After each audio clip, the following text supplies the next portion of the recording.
The wind carried the last breath of daylight across the quiet stretch of Willow Creek, brushing over the worn boards of the Carter Ranch porch. On that porch sat Emily Carter, hands folded, her eyes fixed on the road that disappeared between the cottonwoods. Her dress was plain, faded at the seams, and her boots were dusted from hours of pacing. But hope still lit her face, even as the shadows grew long. She was waiting. She had been waiting for weeks.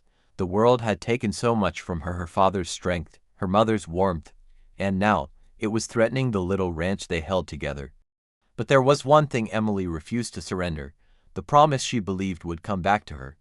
The promise of a cowboy named Luke Harding. The distant windmills creaked, their sound making her curl into herself a little tighter. Every single evening, she sat on this porch with a lantern burning beside her, just as Luke had told her before he rode off toward the mining towns in the north. "If I return," he had said quietly, his voice low, "I'll return by lantern light, so keep one burning." Just in case. That just in case had held her heart together through blistering days and restless nights. But the truth was harsher. No one else believed he'd come back. Some whispered he'd forgotten her. Others said the North swallowed up men and never returned them. Still, Emily stayed. Her life had been nothing but storms lately. After the drought came the bad debts. After the debts came the men who pushed too hard for payment. And after their pressure came the fear of cold, constant fear of losing the only home her parents ever built. Tonight the sky felt heavier, like it knew something she didn't. She pulled her shawl tighter as another gust bit at her cheeks. The lantern beside her flickered, and for a moment her heart leapt. But it was only the wind. Inside, the house felt colder now. She couldn't bear to sit in its silence. The porch, at least, gave her the illusion of company. The stars, the wind, the whispering grass. She tilted her head up at the first few stars appearing in the deep blue. "Luke," she said softly, her voice carrying down the empty road, "I'm still here." Far across the hills, a horse's hooves struck the frozen ground in a steady, urgent rhythm. A lone rider bent low against the wind, his hat pulled down, a satchel tied securely to his saddle. He had been riding for days without rest, guided by memory and by something deeper. Luke Harding had always been a man of few words, but he kept the ones he spoke.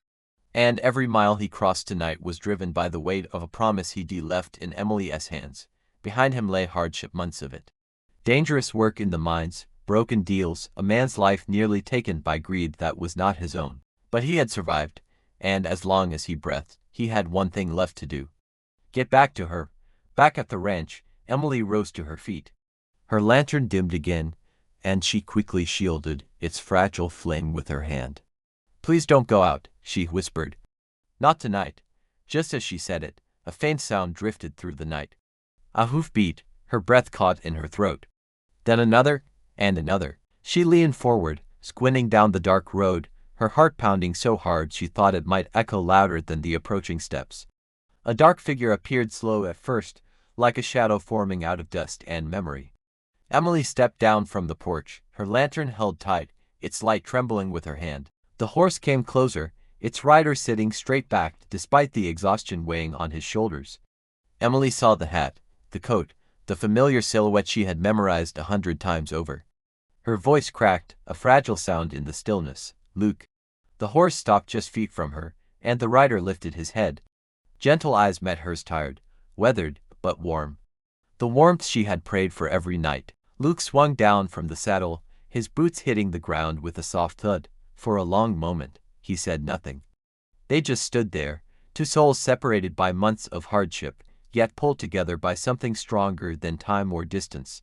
Then he stepped closer, stopping only when her own breath reached him on the cold air.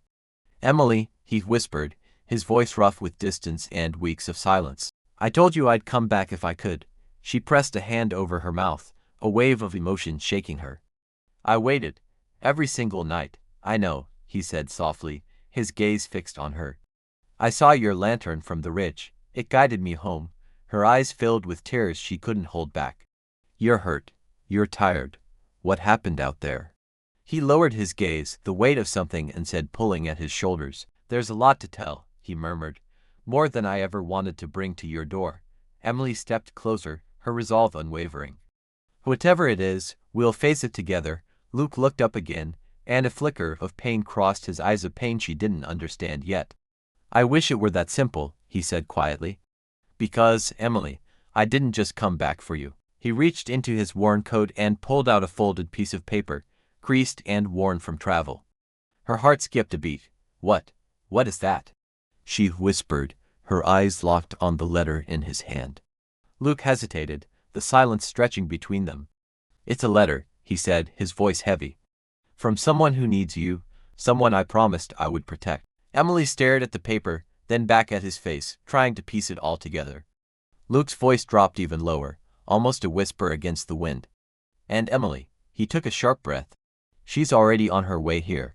Emily felt her legs weaken, the ground seeming to shift beneath her feet. Who is she? She asked, the words barely audible. Luke's face tightened, his expression a mask of conflict and sorrow. Someone whose arrival will change everything. The wind stilled. The world seemed to hold its breath. The lantern in Emily's hand flickered one last time, its light struggling against the encroaching night. And then, darkness swallowed the porch. What do you think is in that letter? And who is this mysterious person on their way to the ranch? Let me know your theories in the comments below. And if you enjoyed this story, please hit that like button and subscribe for more. Thanks for watching. The porch was swallowed in darkness the moment the lantern died. My breath rushed out in a trembling gasp. I blinked through the night, willing my eyes to adjust. Luke stood only a step away, but something about him felt farther now, shadowed, burdened. The folded letter trembled slightly in his hand. Luke, I whispered, tell me. Who is coming? Who needs me? Luke didn't answer immediately. Instead, he walked toward the porch railing, struck a match, and brought the lantern back to life. Its soft glow spread across his tired face, and I saw it all, the scratches, the bruises, a deep heaviness in his eyes. This wasn't the same man who had ridden away from my ranch months ago, full of promises and a light heart. He looked like he'd been through a war. I stepped closer, my initial relief at his return souring with a mix of fear and curiosity. Please, just tell me what's wrong. Luke held out the letter. His voice was low, strained. You should read it. My fingers brushed against his as I took the folded paper. It was rough, stained with dirt and what looked like hints of dried blood. A chill snaked up my spine as I carefully unfolded it. The handwriting inside was uneven, desperate. Emily Carter, if this reaches you, then the man carrying it kept his word. My name is Clara. I need help. I'm headed toward Willow Creek. Please meet me. There's no safe place left for me except the one he said you'd offer. Clara Harding. My heartbeat stumbled, a painful thud in my chest. He let out a long, slow breath, his jaw tightening. Emily, Clara is my sister, my breath caught. Relief, so sharp it almost hurt, flooded me, followed immediately by a wave of confusion. Your sister. But you never told me you had a sister. I didn't know she was alive. Luke cut in, his voice thick with a regret so profound it felt like a physical weight in the air between us. The night seemed to hold its breath. The crickets fell silent. Luke stepped back, running a hand over his tired face, the motion weary and full of pain. When we were younger, he began, his voice barely a murmur, our town was torn apart by men who thought they owned every acre of land and every soul living on it. Clara managed to escape, I didn't, and by the time I finally got away, she was gone. My heart softened, aching for the boy he must have been, for the man standing before me now. I reached out and gently touched his arm. I spent years searching, gave up more than I should have to find her. His gaze finally lifted, meeting mine, and I saw the depth of his exhaustion. And just when I thought I'd found some peace here, with you, she sent that letter. What is she running from? Luke's gaze drifted away, toward the dark, winding road that led away from the ranch, disappearing into the cottonwoods. The name landed like a stone in a quiet pond, a name like a knife. I swallowed hard, the air suddenly feeling thin. I've heard of him, the land baron from Iron Ridge. Luke nodded grimly. He's powerful, ruthless, he takes what he wants. His gaze hardened, returning to mine with a dangerous fire. I stepped closer, a new, more urgent alarm rising inside me. Luke, why, what happened? What could she possibly have that he wants? Luke's jaw clenched so tightly I could see the muscle twitching in his cheek. Because Clara saw something she wasn't meant to see. Something that could destroy Hale and every crooked deal he ever made. My breath trembled.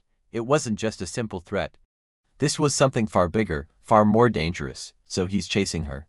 He's hunting her, Luke corrected, his voice soft but laced with steel. And if she's coming here, he won't be far behind. The porch, which had always been my sanctuary, suddenly felt cold and exposed.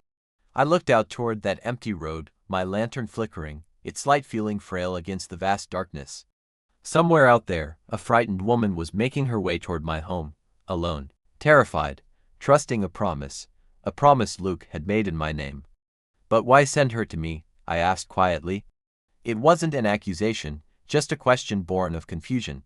Luke turned back to me, his expression raw, vulnerable. Because you're the only safe place I know.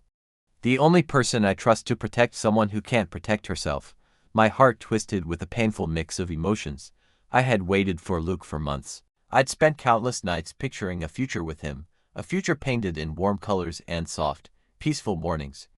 And now that he was finally here, he had brought a storm with him. A danger with a human face and a desperate plea for help. Emily, Luke said gently, seeing the conflict in my expression. I didn't want this for you, I swear I didn't, but I couldn't leave her out there alone. I couldn't lose her again. I looked down at the letter in my hand, my fingers tightening around its rough edges. The words of a stranger, a sister he thought was lost. Clara, my decision wasn't even a choice, it was a certainty. You did the right thing, I whispered, my voice finding a strength I didn't know I had. Luke's shoulders eased, but only slightly. The tension didn't leave him. For a long moment, neither of us spoke. The lantern crackled, a small, defiant sound in the heavy silence. The wind rustled through the dry grass beyond the porch, and the stars above seemed to watch us, silent witnesses to a turning point we couldn't yet understand. I lifted my face, my eyes meeting his. The fear was still there, but something else was growing alongside it. Resolve. What do we do now? Luke stepped beside me, his presence a strange mix of steady and troubled. We prepare. Clara's close. She must be if she's been traveling for days. She tried to follow the creek to stay hidden. I nodded, the plan forming in my mind. Then we wait for her. He looked at me with a kind of heartbreaking expression, admiration mixed with a profound guilt. Emily, once she arrives, hell won't be far behind. He'll bring men, armed, determined to get her. My voice didn't waver. This ranch has seen storms before. It'll survive one more. Luke stared at me, and for the first time since he'd arrived, something like hope flickered in his tired eyes. Then, a distant sound pierced the quiet, a horse, but the rhythm was wrong. It wasn't the steady gallop of a weary traveler.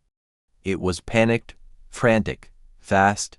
Emily and I froze, our heads snapping toward the direction of the road. Another sound followed, shouting, faint, but carried on the wind, getting closer. My heart began to thrash against my ribs. Is that? Luke stiffened, his body going rigid. His hand moved slowly, instinctively, toward the revolver holstered at his side. That's not Clara's writing. The danger he feared was no longer a distant threat. It was here. It was arriving. Luke stepped off the porch, his eyes locked on the dark road hidden by the trees. Emily, go inside, now. But I shook my head, the lantern trembling in my grip. I wasn't a child to be hidden away. This was my home. I'm not leaving you. The hoofbeats grew louder, a frantic, thundering rhythm that seemed to shake the very ground. Closer, then a scream. A woman's scream, sharp and terrified, cutting through the night. His eyes widened in recognition and horror. It's her. The darkness exploded with movement. A horse burst through the cottonwoods, a woman clinging desperately to the saddle, her hair wild, clothes torn, fear carved into her face. Luke, she cried, her voice a raw plea. His sister, Clara. Before I could even move, before Luke could take a step toward her, more figures appeared. 3 riders thundering out of the shadows behind her, guns glinting in the faint lantern light. Luke drew his revolver, the metallic click deafening in the sudden silence. My breath froze in my lungs. The world seemed to slow down. The first shot shattered the night. The night air felt heavy, as if the whole world was holding its breath. I stood on the porch, my lantern trembling just slightly in my hand. Across the vast, dark field, I saw her. Clara, riding toward the ranch unsteady, frightened, her desperate calls for help swallowed by the night. Luke reacted instantly, his voice a powerful anchor in the darkness. Clara, I'm right here, he shouted, already running toward her without a second thought. The riders behind Clara were still there, their silhouettes moving through the shadows, not with aggression, but with a relentless pursuit, closing in. As Clara's horse reached the edge of our land, it slowed, and she practically slipped from the saddle into Luke's waiting arms, exhausted and shaking uncontrollably. "Luke, he's still looking for me," she whispered, her voice weak but laced with desperation. Luke held her close, his voice a gentle reassurance. "You're safe now. I'm here. Emily is here. We won't let anyone trouble you." I rushed over, my heart aching for her, and together we guided her inside, into the warm light of the house that seemed to soften her fears almost immediately.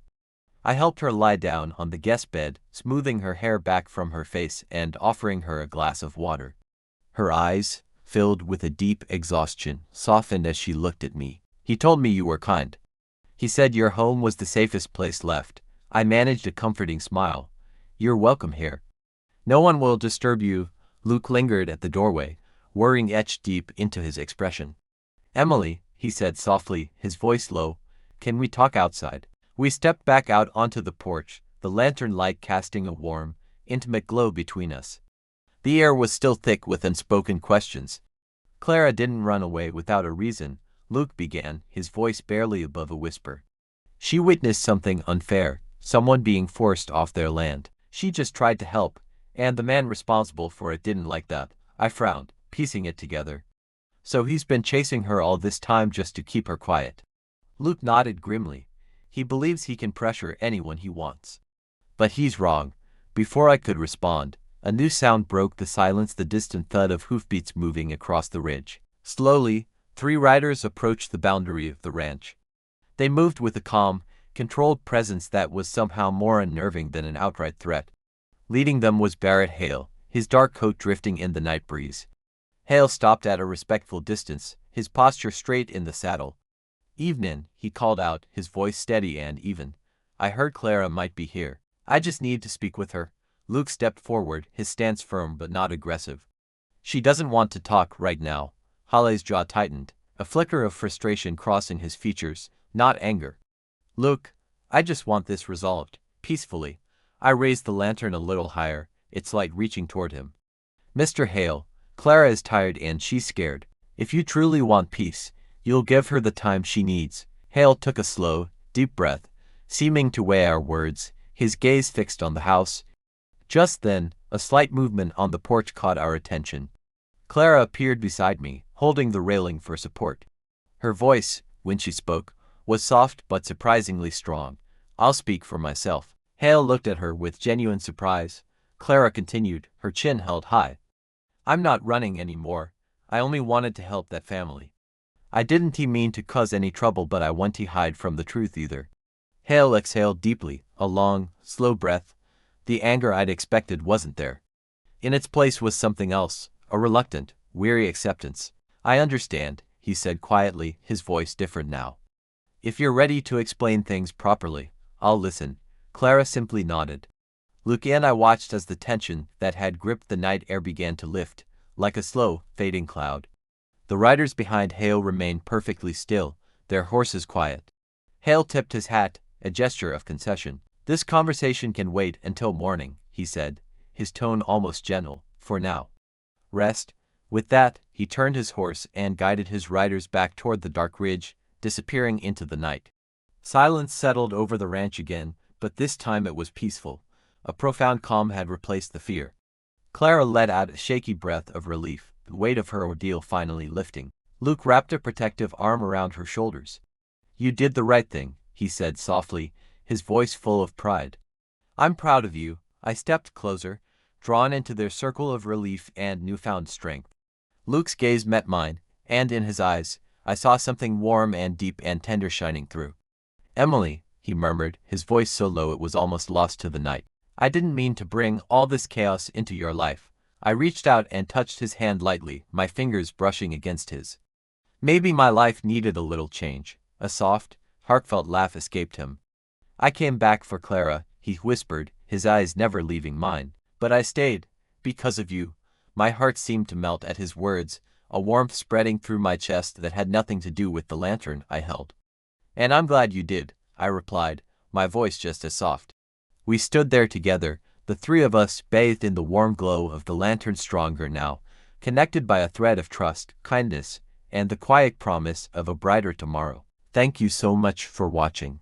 If you enjoyed this story, please consider liking this video and subscribing for more. I'll see you in the next one.